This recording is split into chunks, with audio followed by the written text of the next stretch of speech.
Flirting is an art. Okay, let me tell you, flirting is an art. And I am not an artist. 26 years of life I have had. 26 years of life. The epitome of flirting, of a pickup line that I could write is...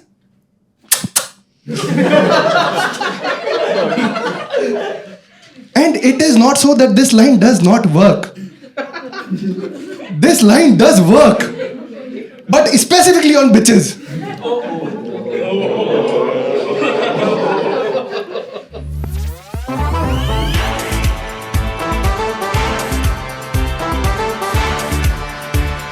The reason I can't flirt is because I come from a very small town of Rajasthan. ठीक है? अब तुम में से कोई एक stereotypical होगा जो बोलेगा ओहो वहां तो लड़कियां ही नहीं होती इसीलिए। ऐसा बिल्कुल नहीं है। राजस्थान में लड़कियां होती है, राजस्थान में सिंगल लड़कियां नहीं होती है। तो अब ऑलरेडी जो ऑक्यूपाइड सीट है उस पर ट्राई करे कैसे आदमी यार, अनटिल अनलेस जिसकी बुक है वो मर जाए।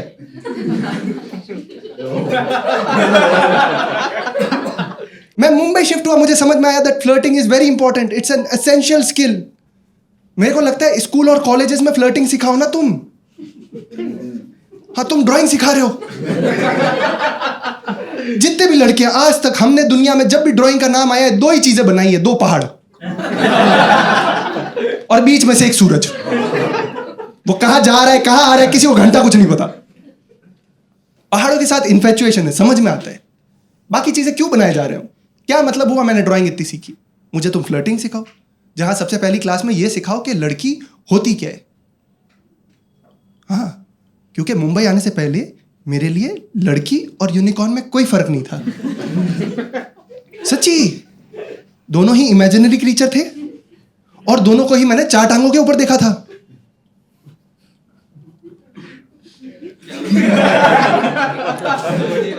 दूसरी क्लास होनी चाहिए जहां पे यह सिखाया जाए कि लड़कियों की लैंग्वेज को डिकोड कैसे किया जाता है।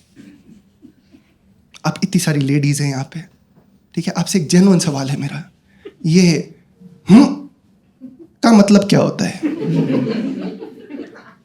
26 लेटर है अल्फाबेट में, तुमने 2 में संसार क्यों बसा दिया यार? मेरा ना बम्बल पे एक बार एक लड़की से मैच हो गया। मैं शरीफ आदमी, मैंने अच्छे से लिख के भेजा हाय, उसने लिख के भेजा मैंने कॉन्वर्सेशन आगे बढ़ाने की कोशिश करी because I wanted to write. तो मैंने वापस लिख के भेजा कि व्हाट डू यू डू, उसने लिख के भेजा मैं थोड़ा सा गुस्सा हो गया, थोड़ा सा डेस्परेट हो गया, मैंने डायरेक्टली पूछ लिया, मैं कहा do you want to go out on a date with me? वो लिख के वैसे एक बार को मेरे को लगने लग गया बेचारी गूंगी तो नहीं है कहीं। मैंने रिसर्च करी and I figured it out, ठीक है? You guys tell me if I am correct और not. HM equals to yes. HMM equals to I will think about it.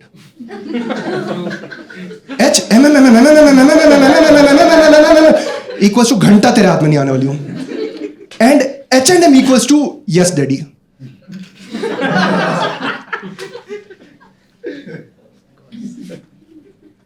तीसरी क्लास होनी चाहिए, हाँ, लड़कियों के लिए। हाँ, जरूरी है, जहां पे लड़कियों को यह सिखाया जाए कि लड़के कैसे सोचते हैं। फॉर एग्जाम्पल, मैडम आप मुझे लोकल ट्रेन में मिली, ठीक है? आप मेरे पास आई, आपने आके पूछा नेक्स्ट स्टेशन कौन सा है। अभी इनके दिमाग में क्या चल रहा है? नेक्स्ट स्टेशन कौन सा आने वाला है। मेरे दिमाग में क्या चल रहा है? हमारे बच्चे गोरे पैदा होंगे। I can't flirt. But college में ना किसी तरह से मैंने एक लड़की को पटा लिया था।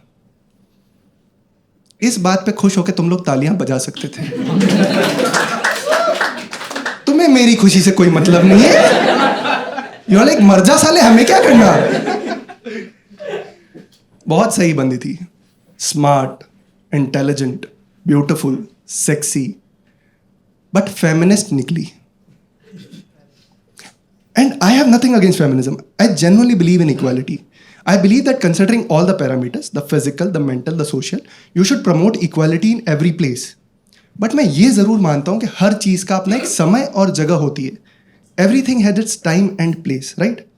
Like मैं थोड़ा सा रोमांटिक आदमी हूँ, तो उसके लिए ना एक बार एक कविता लिख दी थी कि एक कहानी है सुनोगी क्या, एक कहानी है सुनोगी क्या, मैं और तुमसे हटकर हम बनोगी क्या।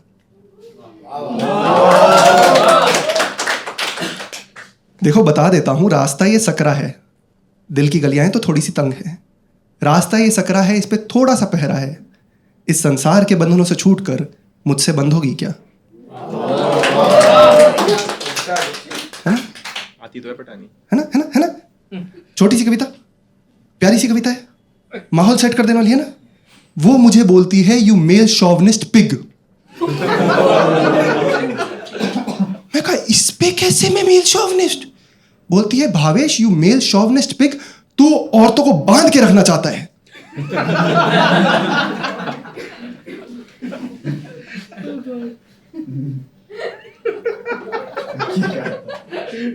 मैंने कहा बेडरूम की बात बेडरूम में रहने देना, बाहर क्यों ला रही है।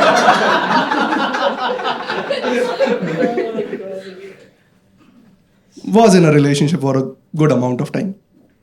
During the tenure of my relationship, I understood that there are many small things which are important in a relationship. Then there are some things which are the most important in a relationship. These things are like the pillars of a relationship, right? So what do you think is the most important thing in a relationship is? Bond. मैं ये तुम लोग सोच रहे हो कि मैंने सोचा गंदा वाला बॉन्ड, नहीं, मेरे दिमाग में इसकी शक्ल देख के आया bond light.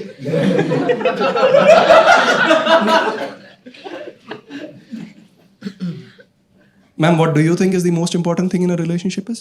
Trust. Trust. Bank खोल लो फिर। खुद से सवाल जवाब है trust. Ma'am what do you think is the most important?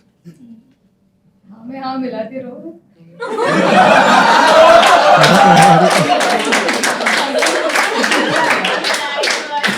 That's how BDSM was invented.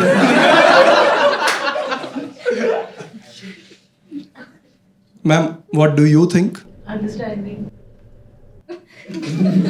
अखंड फुद्दू जवाब है ये। कोई सेंस नहीं है इस जवाब का। मैं सच्ची बता रहा हूं कि अगर आप कोई भी लड़की किसी भी लौंडे को ऐसे बोले ना, उसे आगे कुछ अंडरस्टैंड करने की जरूरत ही नहीं है, इतना सिंपल है। तुम लोग सही से कम्युनिकेट नहीं कर रही हो। But I think the most important thing in a relationship is English. अंग्रेजी आनी चाहिए भाई साहब। मैं बता रहा हूं आपको, मैंने एक बार ना अपनी बंदी को एक दूसरे बंदे के साथ देख लिया, तो मुझे ऐसे अंदर से बुरा लगा, बट मैं चिल्लाया वल्लाया नहीं, मैं शांत रहा। मैं शांति से उसके पास गया, मैंने जाके पूछा hi baby how are you. उसने बोला I am good how are you. मैं कहा वो छोड़िए कौन है बे, मेन मुद्दे पर ना। बोली ये मेरा बेस्ट फ्रेंड है। एंड मैं फेयरली मॉडर्न सोसाइटी का बंदा हूँ, मेरे को समझ आता है that girls could have guys as best friend which is a good thing. But मैंने कहा ये तुम्हारे पीछे हाथ रख के क्यों बैठा है।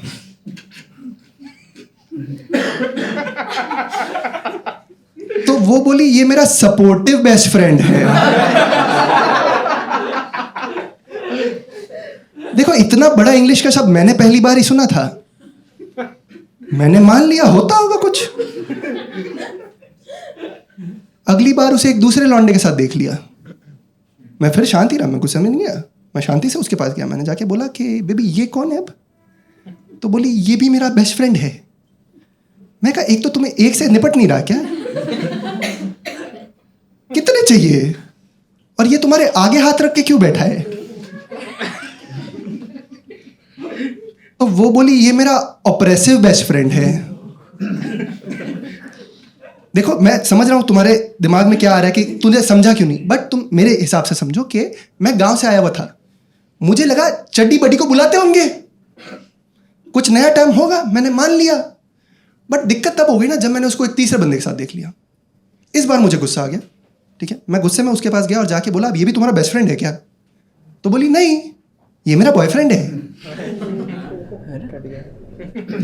तो मैंने भी यही पूछा कि फिर मैं कौन। तो बोलती है you are my all time go to lovey dovey monetary best friend.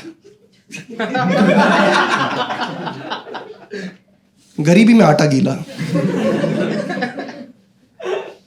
मैंने उसे एक चाटा मार दिया। देखो एक सेकंड, गुस्सा मत हो, रुक, शांति रख, कंट्रोल। मैंने कहा तुम्हें चीट करना है करो, दिल खोल के चीट करो, योर लाइफ योर मर्जी, why should boys have all the fun, you go girl. But इतनी गाड़ फाड़ इंग्लिश काहे बोले जा रही हो? तुम मेरे को धोखे के साथ साथ डिग्री भी देके जाने वाली थी क्या? तो उसने मुझे एक चाटा मार दिया। वो बोली साथ साथ क्या होता है, अलॉन्ग विद बोला करो। और देखो मैं प्योर बॉलीवुड देख के बड़ा हुआ हूं, और बॉलीवुड ने सिर्फ एक ही चीज सिखाई है कि जब लड़का लड़की को चाटा मारे या लड़की लड़की को चाटा मारे, that means it is true love. तो मैंने उसे प्रपोज कर दिया।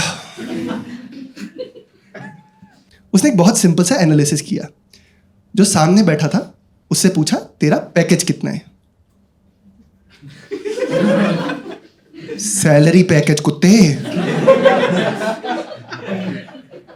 उसने बोला 6.5। उसने मुझसे पूछा तेरा कितना है? मैंने कहा 7 विद इरेक्शन। उसने मुझे भी सेम बोला, सैलरी पैकेज कुत्ते। मैं कहा वो 8.5 है। तो मैं रिलेशनशिप में आ गया। Very easy to get into a relationship, not a difficult thing. But now the problem was my relationship was dependent on my job. तुम समझ रहे हो? मतलब जब तक मेरा TDS कटेगा, मेरा नहीं कटेगा।